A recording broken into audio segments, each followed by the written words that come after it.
Hello everyone, welcome to potential concept education. तो बच्चों, JEE mains 2024 का एग्जाम हो चुका है। जनवरी सेशन का, अप्रैल सेशन का एग्जाम आने वाला और ठीक एक महीना बाकी है। ये जो सेशन है वो बहुत ज़्यादा इंपॉर्टेंट है उन बच्चों के लिए जो स्ट्रगल करते हैं मैथ्स में 20-25 नंबर के लिए भी। हाँ, आपको ऐसा लगता है जब मैक्सिमम बच्चे जो होते हैं वो बात करते हैं कि सर मैथ्स में स्कोर करना कितना मुश्किल है, लेकिन आज जो मैं आपको बताने वाला हूँ वो पूरा 2024 के एनालिसिस पे और 2022 और 23 को भी कंसिडर करते हुए कौन सा ऐसे टॉपिक है जिसको आप बहुत ही कम समय में तैयार कर सकते हो। और ऑब्वियस सी बात है, मैं ये जो वीडियो बना रहा हूँ, मैंने एक थ्रेशोल्ड रखा है, एक बेंचमार्क रखा है कि बच्चे ने इतना तो पढ़ाई किया होगा, है ना, थोड़ा तो पढ़ाई किया होगा, उसी के लिए फिजिबल और आप 50 नंबर से ज़्यादा बड़ी आसान तरीके से लेकर आ सकते हो। ठीक है, तो मैं यहाँ पे आपको बताने वाला हूँ कि कौन से टॉपिक्स पर सवाल पूछे गए हैं, कौन से टॉपिक छूटे हैं जो आपके सेकंड शिफ्ट में आपको देखने को, सेकंड सेशन में आपको देखने को मिलेगा जेईई मेंस 2024 पे। तो चलो फिर शुरू करते हैं और मैं आपको बताता हूं कि कौन से टॉपिक को कैसे रेडी करना है, कौन सा इंपॉर्टेंट टॉपिक है, कौन सा लेस इंपॉर्टेंट टॉपिक है, किस टॉपिक को आप इग्नोर कर सकते हो,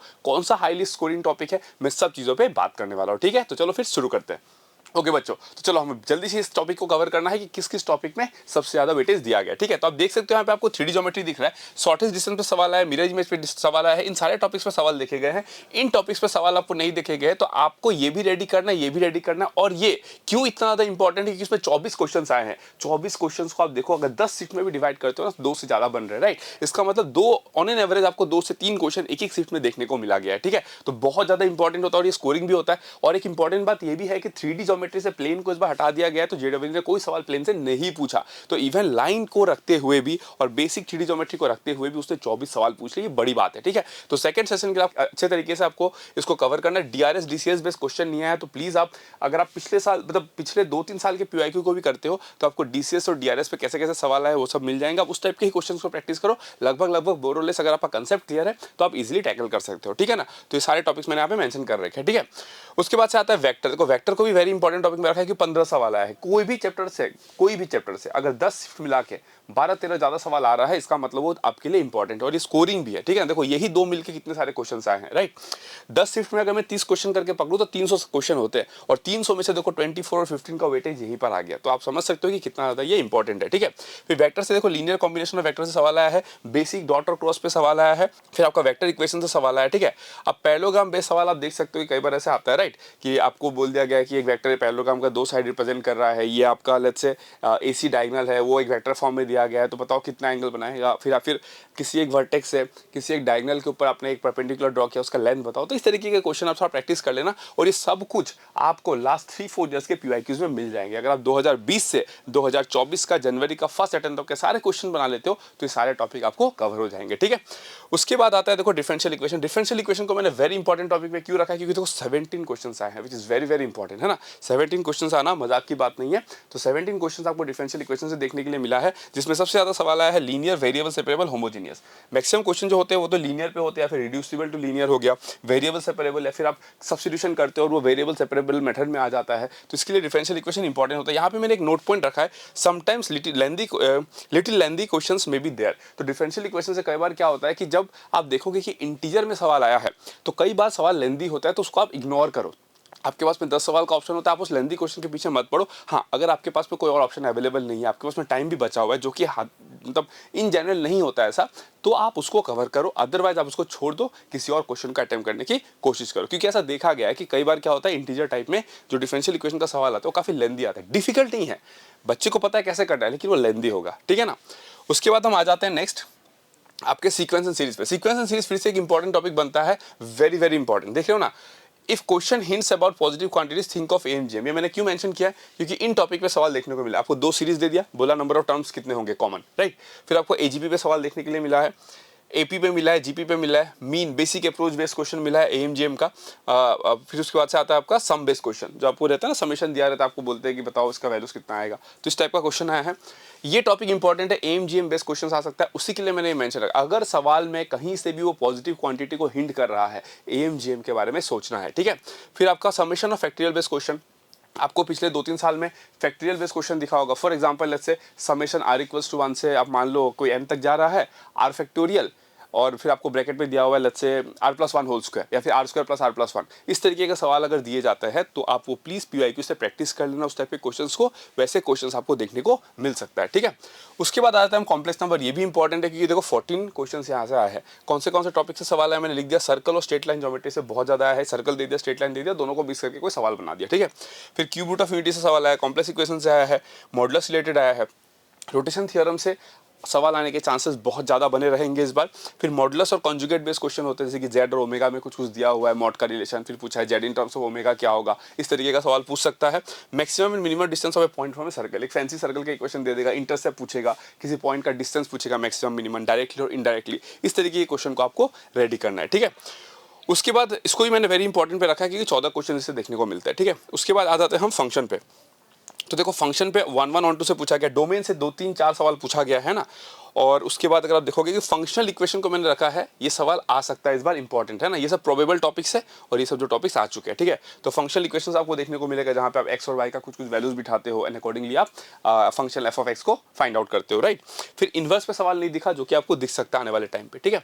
और फंक्शन से देखो टोटल 13 सवाल आए हैं, इसलिए इसको मैंने इंपॉर्टेंट कैटेगरी पे रखा क्योंकि हर शिफ्ट में आप मान लो एक सवाल, किसी शिफ्ट में 2 सवाल के आसपास बना है, ठीक है ना। पीरियोडिसिटी पे सवाल बन सकता है क्योंकि काफी टाइम से पीरियोडिसिटी के सवाल नहीं देखे गए, तो पीरियोडिसिटी आपको दिख सकता है। फिर बेसिक GIF फ्रैक्शनल पार्ट पे बेस क्वेश्चन आ सकता है, इक्वेशन दे दिया रहेगा, फिर आपको पूछेगा बताओ नंबर ऑफ सॉल्यूशंस कितने होंगे इसके, ठीक है। और बाकी यहाँ पे देखो number of solution of fancy equation देखे गए, रेंज देखा गया, मतलब आपको कोई एक फैंसी इक्वेशन दे दिया और बोला कि बताओ ये एक्स एक्सिस को कितने टाइम्स में इंटरसेक्ट करेगा, मतलब बेसिकली इक्वेशन सॉल्विंग का सवाल हो गया वो, है ना। कई बार हम ग्राफ से करते हैं, कई बार कैलकुलस का यूज करेंगे, कई बार हम इस तरीके के अप्रोच को यूज करके हम लोग क्वेश्चन को सॉल्व करते हैं, ठीक है। उसके बाद आता है जनरल कंसेप्ट बेस्ड, मतलब इसमें इसको मैंने इसलिए रखा है कि आपको फंक्शन का कितना आइडिया है उस पर बेस जनरलाइज कोई सवाल आपसे पूछ दिया गया है, ठीक है ना। और उसके बाद आता है आपका क्वाड्रेटिक इक्वेशन, इसको मैंने इंपॉर्टेंट टॉपिक पर रखा, हालांकि इसे 10 ही सवाल है, इसका मतलब हर शिफ्ट में एक सवाल। इंपॉर्टेंट इसलिए क्योंकि आसान होता है, इसको कवर करना इजी होता है। इन टॉपिक्स पे सवाल आए हैं और इन टॉपिक्स को आप कवर कर लें क्योंकि इस पे आ सकता है। लोकेशन ऑफ रूट्स पे सवाल नहीं आया है, नेचर ऑफ रूट्स पे आ सकता है, नेचर ऑफ रूट पे सवाल नहीं देखने को मिला है, जैसे कि आपको पूछ देगा रियल है कि क्या है, तो आप बेसिकली डिस्क्रिमिनेंट निकालना, उसमें कुछ एक सिंप्लीफिकेशन होगा, थोड़ा सा ईजी हो सकता है या फिर टफ भी हो सकता है।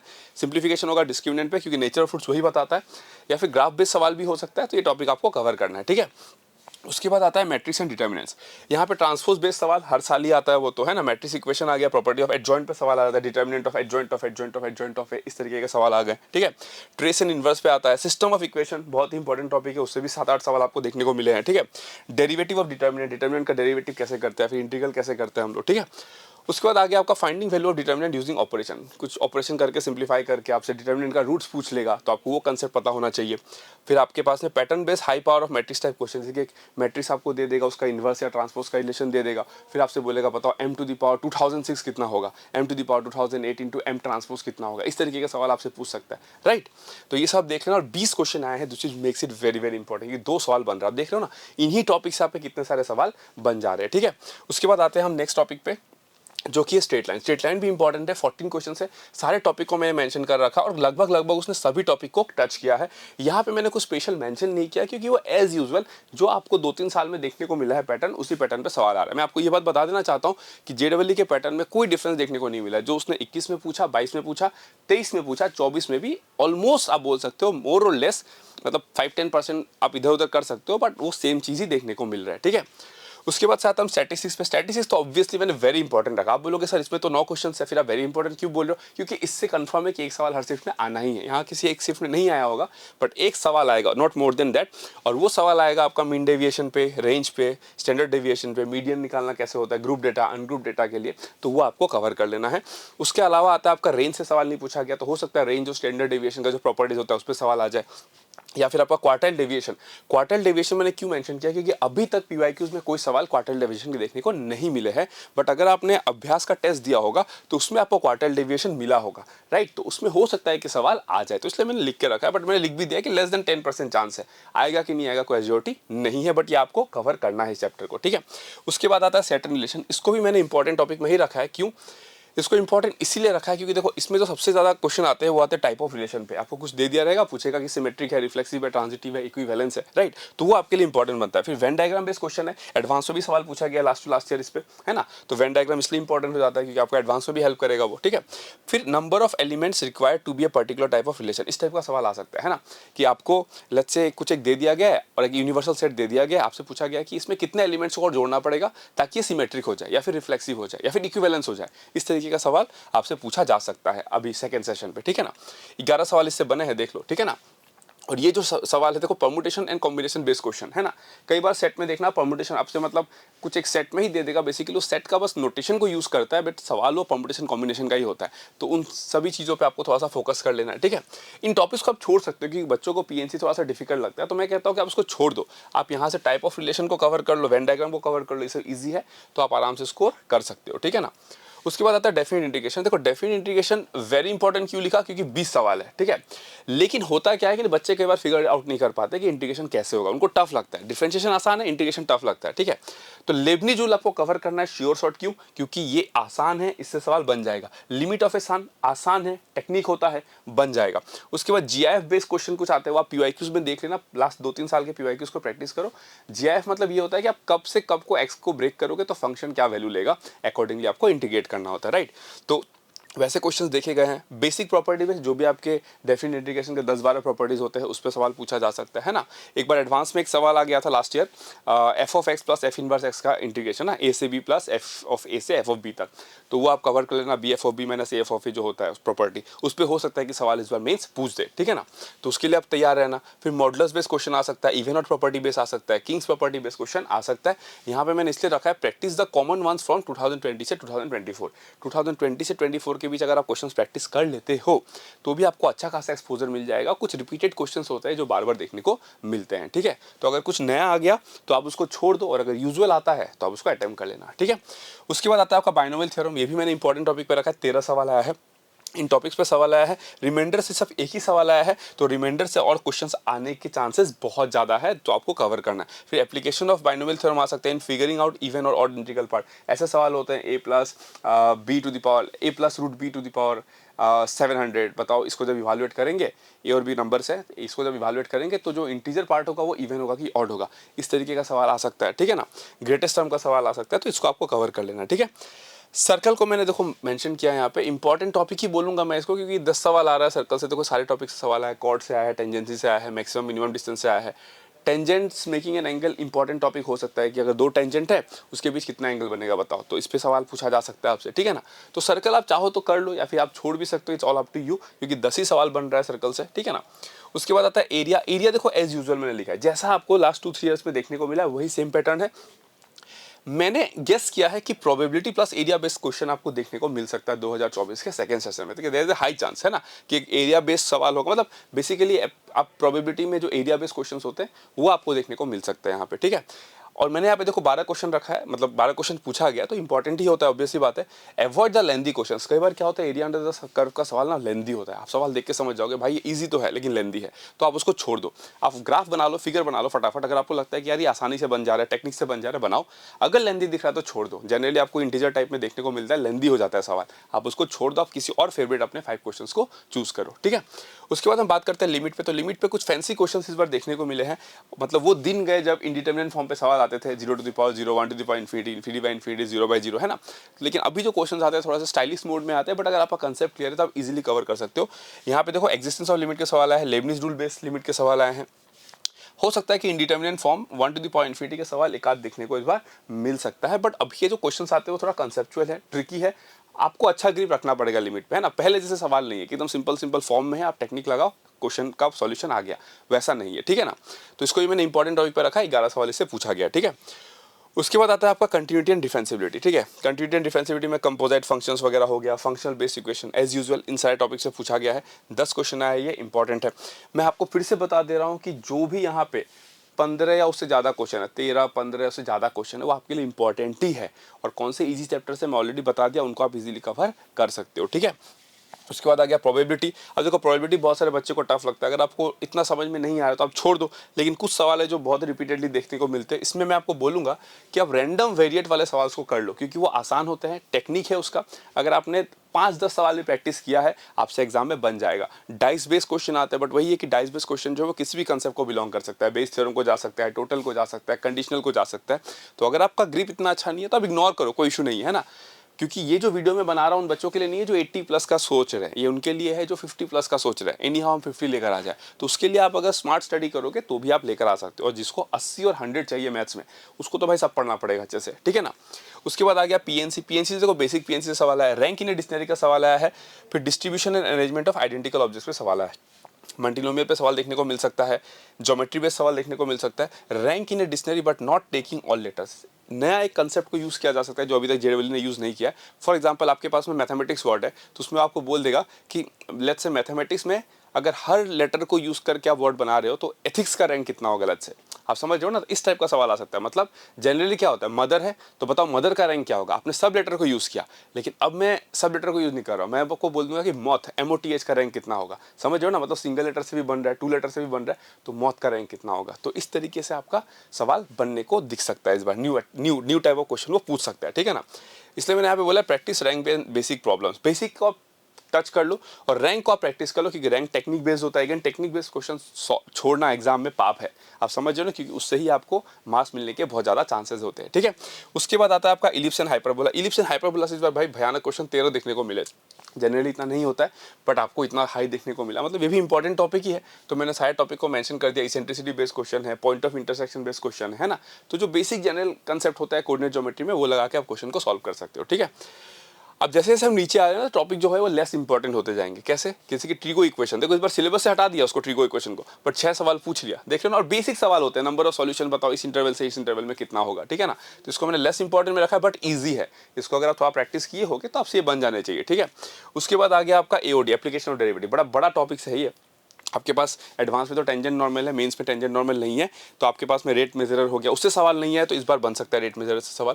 ग्राफ बेस्ड क्वेश्चन आ सकता है, मैक्सिमम मिनिमम वैल्यू पे क्वेश्चन था, point of maximum minimum value पे क्वेश्चन था, इंक्रीजिंग डिक्रीजिंग बताओ किस इंटरवल में होगा नहीं होगा, इस पे क्वेश्चन था।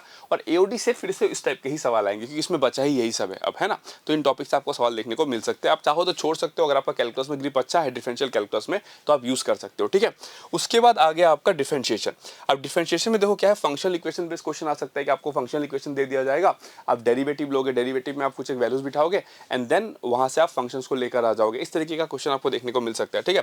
Finding unknown in first and second derivative based question, ठीक है। आपको एक आपको डेरिवेटिव में इक्वेशन दे दिया जाएगा, जहां पे फर्स्ट डेरिवेटिव भी है, सेकंड डेरिवेटिव, उसमें आपको दे दिया जाएगा alpha into let's say sine x है। आप उसको सॉल्व करोगे, आप बताओगे कि भाई बताओ अल्फा का वैल्यू कितना है। तो इस टाइप का क्वेश्चन आपने प्रैक्टिस किया होगा, वैसा क्वेश्चन आ सकता है, ठीक है ना। यहाँ पे देखो यहाँ पे मैंने लिख रखा है repeated type of simplification question वाली, और 5 ही सवाल आए, तो इसलिए मैंने इसको लेस इंपॉर्टेंट रखा है। बट अगर आप PYQs के 2-3 साल के सवाल बना लोगे तो आपको आइडिया हो जाएगा, जिस टाइप के क्वेश्चन आते हैं वैसे ही आपको देखने को मिलेंगे, ठीक है। उसके बाद आ गया आपका इंडेफिनिट इंटीग्रेशन। ये नॉट इंपॉर्टेंट है, क्योंकि जितना आप इसमें एफर्ट डालोगे उतना आपको आउटपुट नहीं मिलेगा। लेकिन यहाँ पे मैंने लिख रखा है कि एक्सपोनेंशियल टाइप जो क्वेश्चन होता है, e⁻g(x) × f(x), वैसे सवाल हो गए। फिर आपके बाय पार्ट्स कैंसिलेशन, क्या बाय पार्ट्स करते हो उसमें कोई किसी के साथ कैंसिल हो जाता है, तो वैसा सवाल हो सकता है। पार्शियल फैक्शन के क्वेश्चन आपको देखने को मिल सकते हैं, तो हो सके तो प्रैक्टिस कर लेना, अदरवाइज आप इसको छोड़ सकते हो, ठीक है। उसके बाद आता है ITF। ITF से देखो आपके 4 सवाल देखने को मिले हैं, ठीक है ना।